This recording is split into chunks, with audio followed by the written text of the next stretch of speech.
duo Alan Colmes and Monica Crowley. So everything from now on, we should tell the folks, is primed toward the election because we are pretty much there.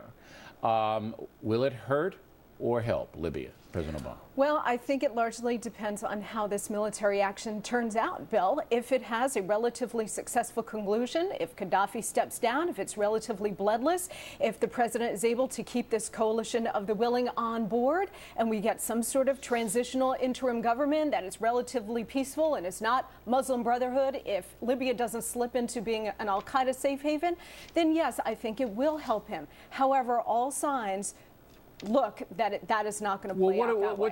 See, I don't see it that way. I don't know what's going to happen, but I don't see Armageddon ahead for the USA. Obama's never going to put ground troops in there under any circumstance. Not going to do that. Right, but remember, Bill, it's far easier for the United States to initiate military action than to get out. Why? And they just stopped flying. When you showed those poll numbers, it's very hard for the American people to get behind a military action as much as they want to. Well, with two other military actions, we can understand that. Well, and the lessons were supposedly learned from Iraq and But I Afghanistan. think you're wrong. I think it's not hard to get out. You just stop. No, but here's why the American people are so tentative about this and why those numbers are at 50% rather than 70, 80, 90%, which is what we've seen in the past. Well, they don't trust Barack Obama. That's why. No, it's because the commander-in-chief's heart is not in this. He was dragged to this action, and so why should the American people support it when the commander-in-chief doesn't look like Why should his heart be in a war? Why should your heart be in it? Then don't do it. Wait. You may do it because you think it might be the right thing to do for humanitarian purposes. No, that's wrong, Colmes. He signed up for the job as commander-in-chief. That's correct. Okay? He has an obligation to look out for our military people. That doesn't mean if your heart is in it, what heart in what specifically? Your heart is never in having to send Americans into battle. You don't want to have to do that. No, but you have to lead in the sense that persuade that it's necessary, stoke up the forces, and stand behind. And the problem I have with it, he needs to explain what the end game is.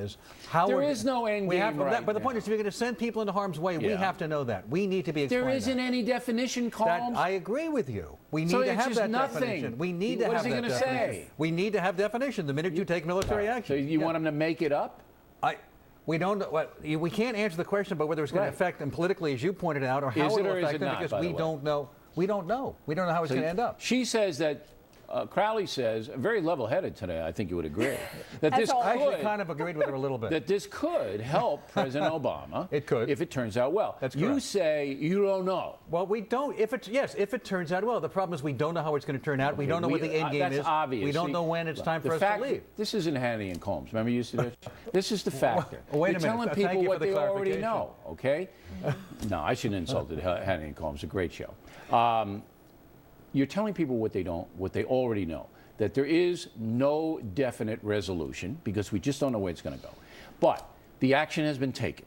It's in stone. Correct. It's taken. And yes, Barack Obama has to live with the results. Correct. I say there's much more upside for the president than downside. There is, but if it drags on and if it doesn't go well, he may find himself with a challenge from the anti-war left.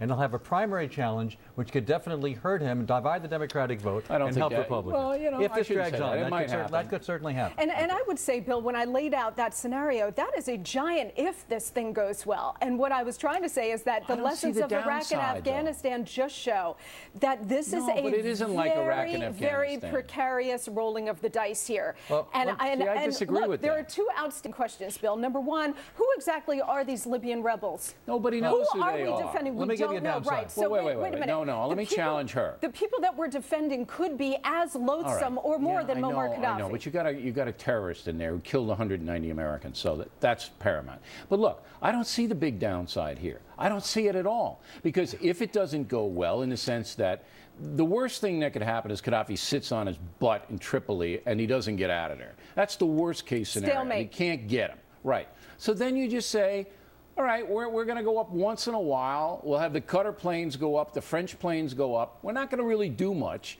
And we're going to sit off the coast of the... So, O'Reilly, you would have the United States of America stake its credibility on this action, and then you'd cut and run? Not running anywhere.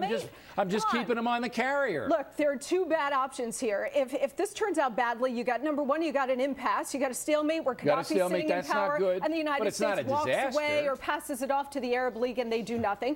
Or number two, he seems to be setting a precedent, Obama here, that we are going to intervene on behalf of suffering slaughtering people at the hands of a dictator. Well, you got the Syrian government now slaughtering. You got the Iranian government. I got it. Is he going to act on their behalf? There was an urgency here. The downside is, if nothing happens, in Iran. the downside is if nothing happens, it was all for naught. If he is removed, you got a power vacuum. Also, it's costing $600,000 per missile. You're going to pay for that. We're the Tea Partiers objecting to what this is going to cost the Treasury of the United States. The cost is a problem. There's no doubt about that. But we are the world's greatest power. Well, then do we go everywhere? There was an urgency. Where do we go? No. These people would have been slaughtered. But how do we choose? The people in there. Sudan being slaughtered? Do we go to Yemen? Do we go to Bahrain? Not the same. How do we choose where we go? But you know what, O'Reilly, this kind of thing is happening in areas that are far more strategically important to the United States, like Syria, Iran, Bahrain, Saudi Arabia. But this guy killed 190 Americans, okay? I understand.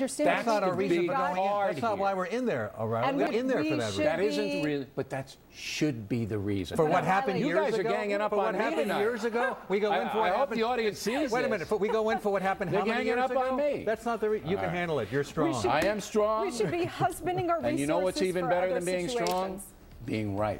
Well, thank you very much. We have to wait and see about that, don't we? We will. Next on the rundown, the publicly stated reason for intervening in Libya, as discussed, is protecting civilians. What does